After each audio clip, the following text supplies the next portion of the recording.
Olá a todos, meu nome é Caio Augusto e nós estamos dando continuidade aqui ao nosso curso de História Geral. Na aula passada a gente falou um pouco sobre a pré-história. Nessa aula a gente vai abordar a Mesopotâmia e qual que é a importância da Mesopotâmia para a história da humanidade, tá? Então a gente finalmente inicia aqui a nossa matéria de antiguidade, tá? Então as primeiras aulas foram sobre pré-história, evolução dos hominídeos. Agora a gente chega naquela fase da história da humanidade que a gente explicou na primeira aula, naquela linha histórica, chamada antiguidade, tá? Bom, a antiguidade ela é o período, né, que se inicia aí a partir de 4000 a.C. e vai até 476 depois de Cristo. A gente falou muito disso na primeira aula, né, sobre o que é história, mas aqui a gente só está relembrando, certo? Bom, esse período da antiguidade se inicia justamente com o desenvolvimento da escrita, tá? E é nesse período da antiguidade que a gente estuda as primeiras grandes civilizações. Então a gente vai estudar aqui os primeiros grandes assentamentos humanos, né? Se na aula passada a gente falou que o ser humano era nômade, mas a partir da Revolução Neolítica ele se sedentarizou e formou as primeiras civilizações, é na antiguidade que a gente vai estudar aí, então, essas primeiras civilizações, certo? Bom, a antiguidade ela é dividida em alguns períodos, tá? Porque ela é muito longa. A gente vê aqui, vai de 4000 a.C. até 476. Então é um período longuíssimo. Por isso os historiadores dividiram ela em três períodos menores, tá? Que são, primeiro, a antiguidade oriental, né? Que é o nosso primeiro tópico aqui da antiguidade, tá? A antiguidade oriental vai tratar justamente das primeiras grandes civilizações do Oriente, né? A gente vai explicar um pouquinho por que foi no Oriente, o porquê que foi, né, ali na região da Mesopotâmia, que é o tema dessa aula, enfim, tá? Mas a gente vai estudar principalmente as civilizações sumérias, tá? Os hebreus, o Egito.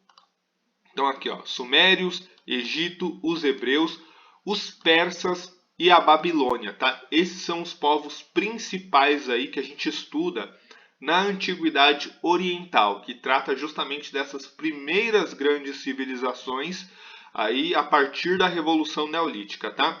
Depois a gente vai estudar um pouco a antiguidade clássica. O que seria então a antiguidade clássica? Bora!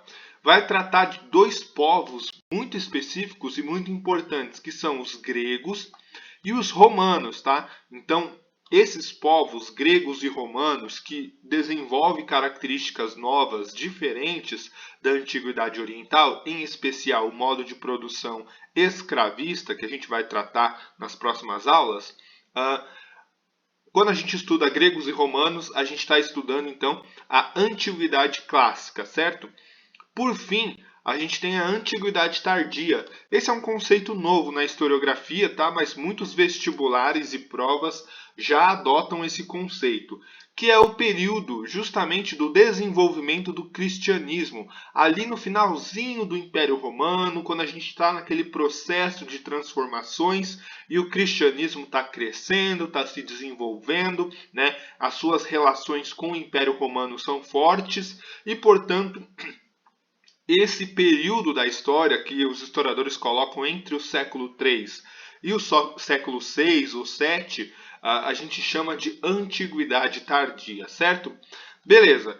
Mas, como eu falei, a gente vai começar estudando aí então a antiguidade oriental. Essa aula é a aula de Mesopotâmia, ou seja, a aula que vai explicar a região onde todos esses primeiros povos se desenvolveram, tá? E essa região é uma região conhecida como crescente fértil, tá? Então, o que é a Mesopotâmia, tá? Essa palavra Mesopotâmia, o que significa? A palavra meso significa no meio, né? E potâmia vem de água, daí que vem o nome hipopótamo, né? Cavalo, né? Que é hipo, e tamo, que é água, né? Então, Mesopotâmia significa essencialmente uma região entre rios. Por quê? Porque foi entre grandes rios que as primeiras grandes civilizações surgiram, né? Então, a Mesopotâmia nada mais é do que essa região aqui do mapa, tá? Aonde nós temos essa lua que nós chamamos de crescente fértil, que é a região onde você tem um solo muito fértil, justamente porque passa grandes rios nessa região, né? E quais são esses rios? Bom, nós temos o rio Tigre, que a gente está vendo aqui, o rio Eufrates. Então, entre esses rios aqui, né, rio Tigre e rio Eufrates, a gente tem essa região aqui, onde vai se desenvolver os sumérios, os babilônicos, os persas, os hebreus. E a gente tem aqui o rio Nilo, né, onde vai se desenvolver a grande civilização do Egito Antigo, certo? Então, a Mesopotâmia é essa região aqui onde nós temos o crescente fértil, certo? Que é onde se desenvolveram as primeiras grandes civilizações da humanidade, tá? Mas da onde vem esse conceito? Da onde vem essa ideia de que, né, quem foi o primeiro historiador, o primeiro estudioso a descrever e a descobrir pela arqueologia e pelos estudos científicos essa questão da região aí da Mesopotâmia, tá?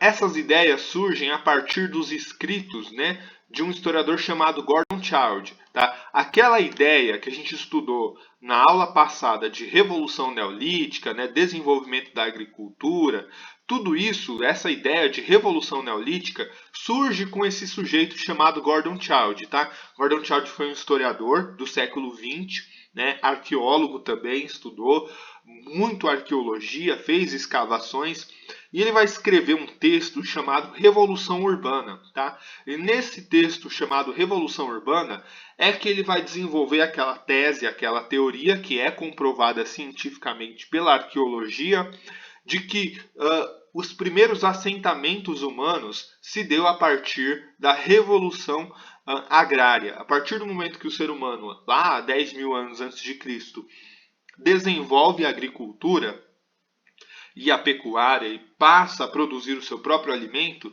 esse ser humano ele vai se sedentarizar, ou seja, ele vai deixar de ser nômade, vai viver em um único lugar, e esse lugar geralmente é a margem, geralmente não, é a margem de grandes rios, como o rio Tigre, Eufrates e o Nilo, tá?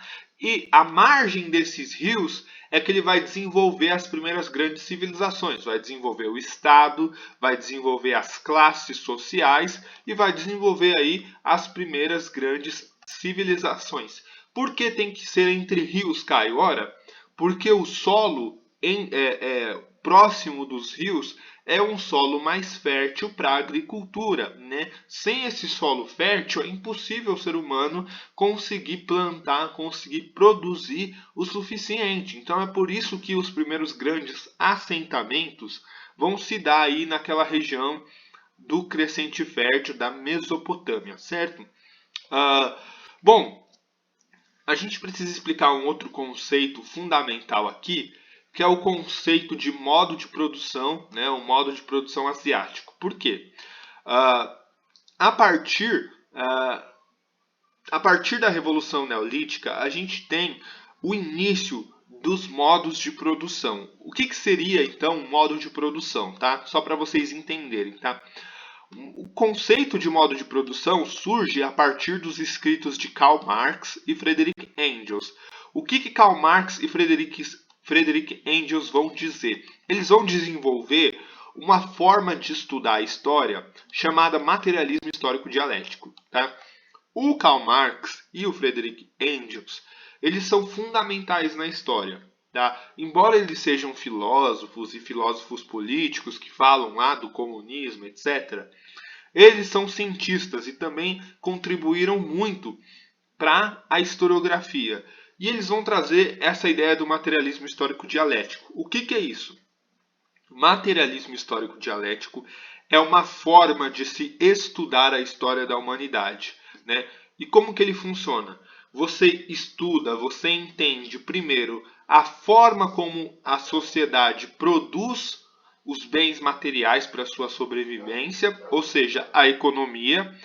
E uma vez estudando a economia, entre aspas, ou a forma como a sociedade produz os materiais para sobrevivência, Você entende a sociedade, a política, a cultura, a religião. Então, primeiro você faz uma análise econômica, uma análise da forma, dos modelos que o ser humano, né, criou para a produção de bens para a sua sobrevivência, né? E a partir daí você analisa a sociedade como um todo, né? A sua cultura, política, etc. Tá?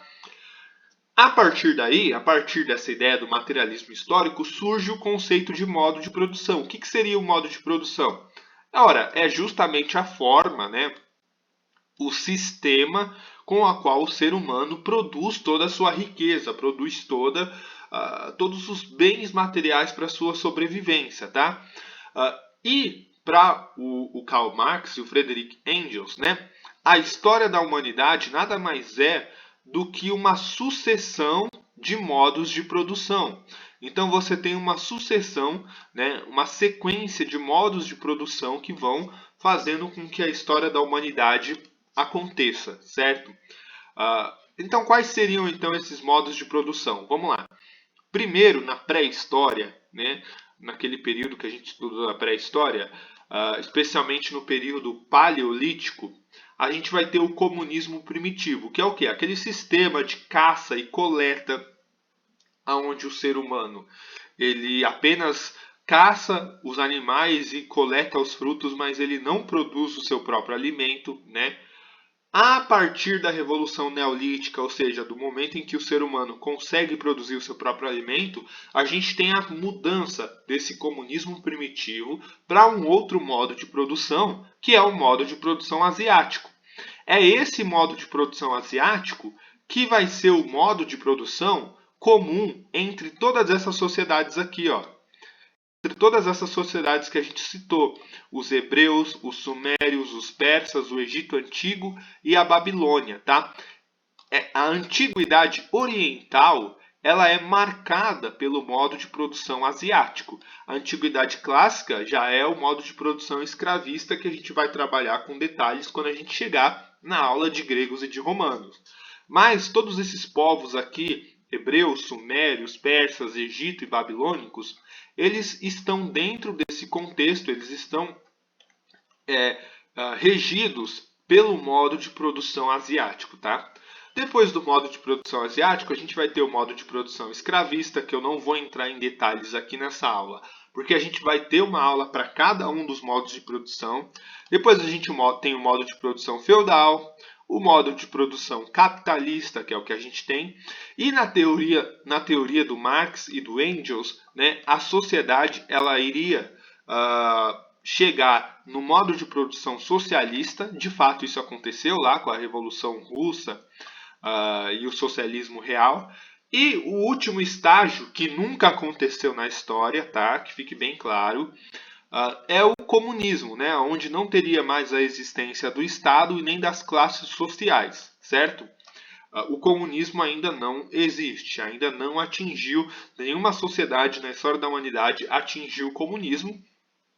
Apenas o socialismo, de fato, ele foi atingido lá com a Revolução Russa e o socialismo real, né?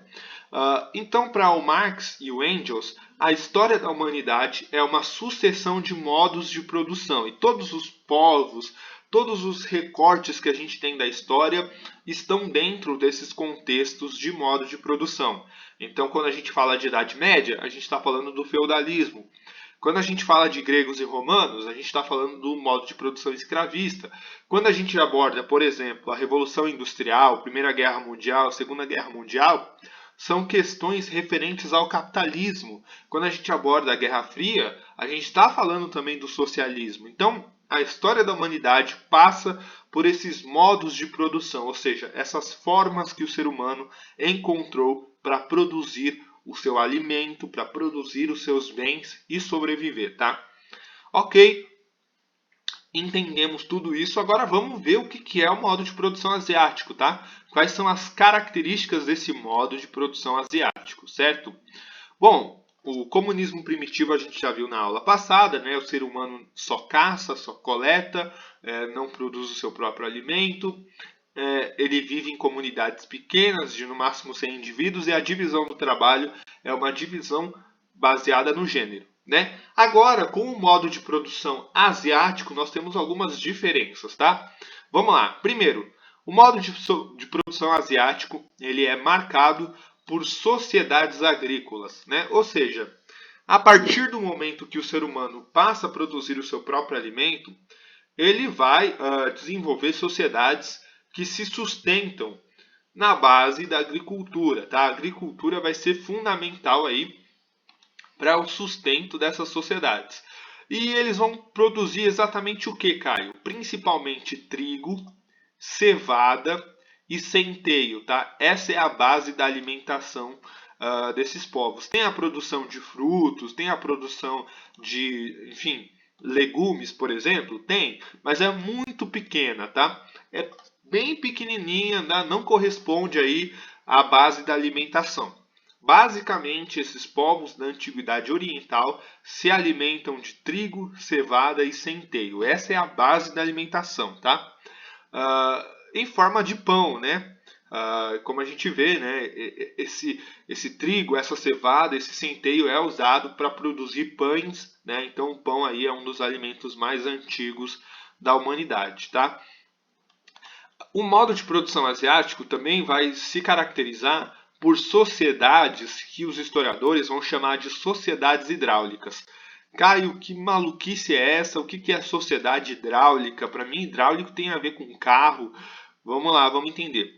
Sociedades hidráulicas são sociedades que a agricultura delas depende de um sistema de irrigação. Vamos fazer então aqui um exercício mental. Imagine o seguinte. Eu falei no início da aula a margem de grandes rios, certo? Só que eu não expliquei direito esse conceito aí, tá? O que acontece? Não tem como você criar uma sociedade exatamente na margem do rio, tá? Bem coladinho ali com o rio. Por quê? Porque o rio vai ter o seu período de cheias, né? O rio Nilo, por exemplo. E aí o rio vai se expandir e vai devastar a sociedade, vai devastar a produção agrícola, por exemplo. Então você não tem como plantar exatamente bem na margem do rio. Mas você não pode plantar longe do rio. Por quê? Porque senão o solo não é fértil. Como que você faz então para plantar a uma distância razoavelmente longe do rio, mas usando a água do rio? Você cria um sistema de irrigação, tá? Vou fazer um desenho aqui rapidamente, só para vocês entenderem, mas a gente vai ver uma imagem, tá? Aqui é o rio, certo? Você não consegue plantar aqui exatamente na margem, certo? Porque eu acabei de falar, no período de cheias, né, o rio vai transbordar.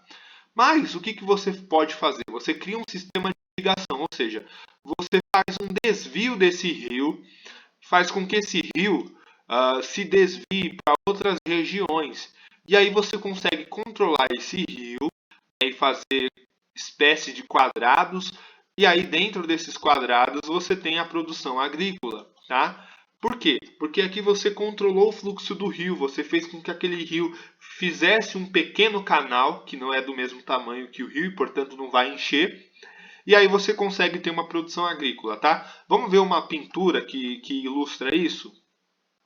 Então aqui a gente tem uma pintura que ilustra o sistema de irrigação, tá? Então aqui, ó, são os sistemas de irrigação. Você percebe que são pequenos canais que vão deixar, que vão tornar esse solo fértil para a plantação. Aqui a gente vê um sujeito arando a terra com gado, ou seja, se ele está arando a terra é porque ele vai produzir nessa terra, certo? E aí aqui a gente tem o rio, tá? Aqui você vai falar, poxa, Caio, mas aqui está muito perto do rio. Eu sei que está perto do rio, porque isso aqui é uma imagem ilustrativa, tá? Uma pintura ilustrativa. O pintor, na hora de fazer essa pintura, ele não ia conseguir fazer o rio muito longe, né? Porque senão a pintura ia ficar muito pequena. Então aqui é ilustrativo. Mas na prática, esses sistemas de irrigação eles são longos, tá? A gente tem o rio e a uma distância razoavelmente longa do rio, esses sistemas de irrigação vão fazendo aí a irrigação para a produção agrícola, tá? Então, sociedades hidráulicas são essas sociedades que dependem, né, não só de rios, mas que dependem de um sistema de irrigação. Essa é a palavra-chave, tá? Sociedades que dependem de um sistema de irrigação para manter a sua produção agrícola, certo? Bom, no trabalho a gente tem a famosa divisão social do trabalho, ou seja, o trabalho não mais é baseado em critérios de gênero. Você, mulher, vai fazer tal trabalho, você, homem, vai fazer tal trabalho. É claro que esses critérios de gênero ainda permanecem na sociedade, o patriarcado, enfim, tudo isso, né, o machismo estrutural, tudo isso permanece. Mas, a partir da Revolução Neolítica, a gente tem um sistema de trabalho um pouco diferente. A gente vai ter uma divisão social do trabalho, ou seja, o trabalho vai ser dividido de acordo com as classes. Então, vai se surgir classes sociais e essas classes sociais vão desempenhar funções diferentes na sociedade. E aí o trabalho vai ser dividido, vai ser mais ou menos estruturado com base nessa classe social. Então, por que você trabalha no campo? Ora, porque eu sou camponês, eu pertenço à classe dos camponeses. E por que você não trabalha? Você cuida aí só da administração? Ora, porque eu sou um escriba, ou porque eu sou o rei, porque eu sou um nobre, porque eu sou um sacerdote. Ou seja, você vai ter uma divisão social do trabalho, tá? O trabalho nesse período, né, ele é baseado em um sistema chamado servidão coletiva. Como assim, Caio? Ora, todas as terras elas pertencem ao Estado, tá? O Estado então vai ser o dono das terras, tá? A gente não vai ter aqui a propriedade privada das terras, né? As terras vão pertencer ao Estado e as pessoas das classes mais baixas, né, que vão ser chamadas de servo, elas vão ser obrigadas a trabalhar nessas terras, ou seja, o trabalho ele vai ser um trabalho compulsório, né? Então essas pessoas vão ser obrigadas a trabalhar nessas terras e elas vão pagar um tributo para o rei e para as classes superiores, tá? Que não produzem, que não trabalham, tá? Então esse sistema onde você tem servos presos à terra pelo pagamento de impostos, pelo pagamento de tributos e trabalhando de forma compulsória, esse sistema a gente vai chamar de servidão coletiva, tá? Lá no futuro, quando a gente for estudar feudalismo, a gente vai ver que o feudalismo também é um sistema de servidão. Mas a diferença do feudalismo é que não é uma servidão coletiva. Por quê? Porque as terras não pertencem ao Estado e sim a um proprietário privado, certo? Mas isso é assunto para a aula de feudalismo. O que nos interessa aqui é servidão coletiva.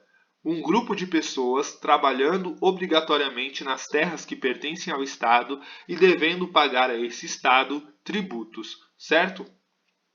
Perfeito. Ou seja, esse tributo sendo uma parte da produção, tá?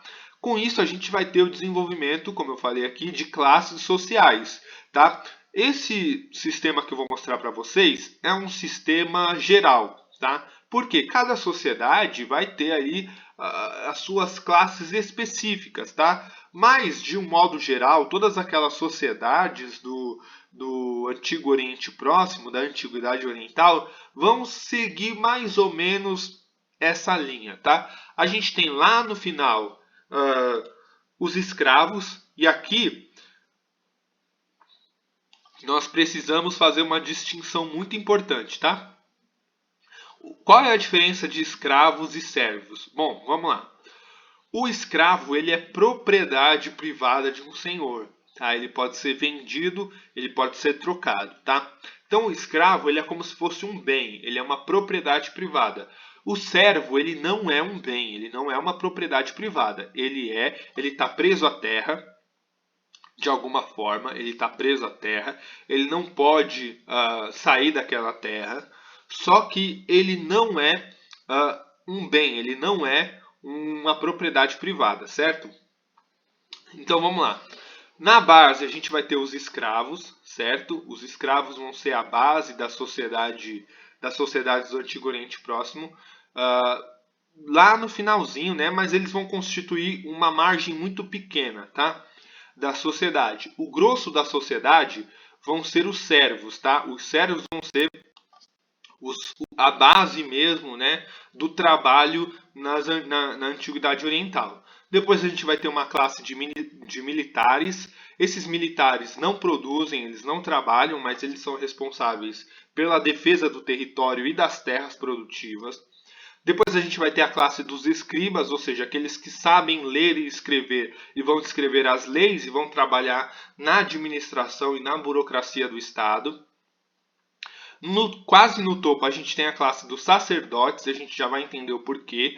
E no fim o rei, né, ou imperador, que é ali o topo dessa hierarquia social, tá? O rei e toda a sua família, né, e toda a corte real, tá? Então, em geral, todas as sociedades vão ter mais ou menos essa estrutura, tá? Algumas vão ter com nomes diferentes, algumas vão ter algumas classes a mais, outras classes a menos, não importa. A estrutura geral é essa, certo? Ok. Outra característica é que todos os governos aí da Antiguidade Oriental vão se desenvolver com teocracias. O que são governos teocráticos? São governos onde a religião tem um poder enorme, tá? É a religião que justifica o poder. Por isso que eu falei que a classe dos sacerdotes está aqui no topo, tá? E o rei, geralmente, ele é considerado uma divindade ou representante de uma divindade. A gente tem a figura, por exemplo, do faraó no Egito, que é a representação do deus Ra, que é o deus do sol, né? Então a gente vai ter aí alguns reis que vão ser representações de divindades, e a gente vai ter outros reis que vão ser considerados como divindade, como por exemplo na Pérsia, tá? Na Pérsia o rei é considerado um deus. Bom, e a gente vai ter o desenvolvimento de impérios, ou seja, regiões, né, povos que vão dominar outros povos que possuem cultura e língua diferente, tá? Esse é o conceito de império, ou seja, o império sempre é multiétnico, é sempre um povo dominando outro povo de língua e cultura diferente, tá? E na religião a gente vai ter, né, na Mesopotâmia, o desenvolvimento de religiões politeístas, ou seja, com uma multiplicidade de deuses, ou seja, muitos deuses. Politeísta, vários deuses, né? A palavra poli significa vários, teísmo, Deus. Ou seja, politeístas, vários deuses.